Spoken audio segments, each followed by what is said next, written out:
Effectivement, un focus info un peu particulier. On ne va pas entendre beaucoup de commentaires, mais plutôt de la musique à l'occasion de ce 12e Monte Carlo Jazz Festival qui s'est déroulé cette année sur 3 fins de semaine. Ça a débuté le 16 novembre, ça va se terminer le 2 décembre. Il y a eu au total 8 soirées, 15 groupes ou artistes et dans des styles bien différents. Du jazz par exemple un peu funky avec Marcus Miller, plus oriental avec Dafer Youssef, plus classique avec Chick Corea et Steve Gadd, ou complètement atypique avec le chanteur Christophe. On n'aurait pas forcément imaginé inviter Christophe dans un festival de jazz. Si vous n'avez pas assisté à toutes ces soirées, voici une séance de rattrapage.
Et tu dis toc, tu refuses tout en bloc, tu te moques.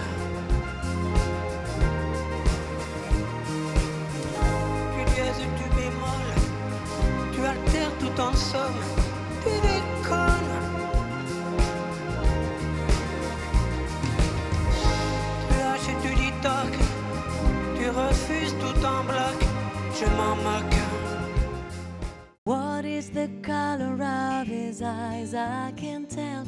It looks like a watercolor dance. Like a watercolor dance. Under the breeze he wears a smile called Mary Jane, a shawl that he once found in Spain. He'll never ask for nothing. He's a busy man and he's the best storyteller of this lane. And he's the best one of this lane.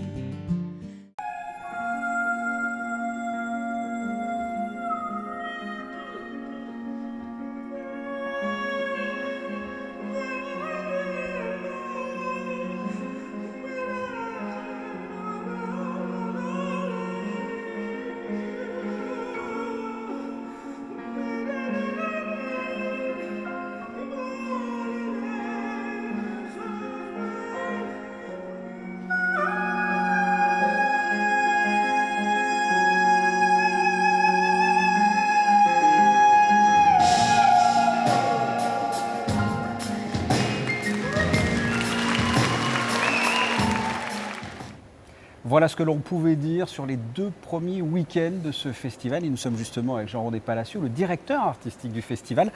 Qu'est-ce que l'on va... Mettez-nous un peu l'eau là. Non, Non, pas du tout, on ne répète pas. Là, c'est du vrai. Et c'était quoi votre question? Quelle était votre question? Je voulais que vous nous mettiez l'eau à la bouche et que vous nous parliez un peu du dernier week-end de ce festival. Ah oui, un très beau week-end. On va commencer ce soir, jeudi, avec El Cigala, qui est le plus grand chanteur flamenco, à mon avis, contemporain. C'est quelqu'un qui va chanter plutôt latino. Il fait des balades entre le flamenco et le tango. Ce soir, ça sera latino. Et une très belle première partie autour de Stockel Rosenberg. Sur le Django Project, ce sont les gens qui ont fait le film Django avec Reda Kadeb. C'est ça, voilà ça. Demain vendredi, hein, alors c'est encore très différent, c'est du ciné-jazz. Ouais. On va diffuser le film Les Triplettes de Belleville avec les musiciens qui ont fait la bande-son du film. Donc ça sera en live. César est nominé pour les Oscars. Exactement. Et en première partie, James Carter, le saxophoniste bien connu du monde du jazz, qui nous amène un album plus électrique. Et on termine un peu par une soirée plus festive avec les Puppini Sisters et Scott Bradley et de Postmodern Jukebox. C'est très intéressant, c'est quelqu'un qui reprend les thèmes de Lady Gaga, etc., toute la pop d'aujourd'hui, et il en fait des morceaux de jazz. Bon, on va bien s'amuser, c'est le jazz, hein. Ça sera déjà fini, ça va vite. Voilà pour le programme et ce sera déjà fini pour le festival, mais pas sur Monaco Info, parce qu'il va y avoir 3 backstage, 3 émissions musicales, une entièrement consacrée à ce festival, voilà, Ma vie, mon œuvre. notamment donc à ce festival. Ça sera diffusé le 30 décembre, le samedi 30 décembre à 21h, on y arrive. Ensuite, un backstage consacré à un trio féminin, Sirius Plan, ça c'est en février, fin février. Et enfin, un backstage dédié à un pianiste, un virtuose, Laurent Coulondre. Et ça, c'est fin mars, toujours sur Monaco Info.